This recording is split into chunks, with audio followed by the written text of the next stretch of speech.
Gumbyang marem-marem dina iki rasaku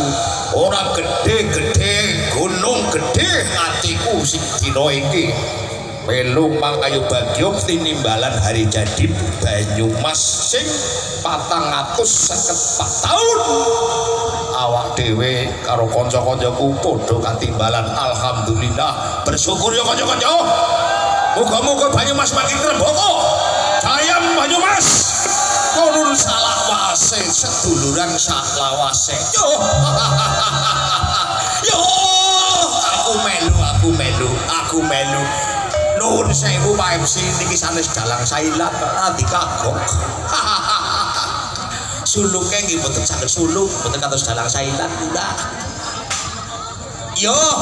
matur suwun sanget mantun tembah nuwun kekirangipun kula saged dingapurane karo kanca-kancaku kabeh khususnya sing wonten wonten Bumi Reog terutami Bu Jurmiati niki nderek ajar Bu Jurmi matur suwun apa kedahipun kula sampun wangsul napa dereng niki Bu Jurmiati Bu Jurmiati kados pundi niki kula sampun medal badhe wangsul napa pripun lenggeran eling-eling Banyumasan yo kados kanca-kanca siap-siap kono ayo iki anggo pengeling-eling aku larang sunam eling-eling Banyumasan ora asing siap tiang-tiang Banyumas eling-eling yo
Kepada Ketru Wahyu Kencana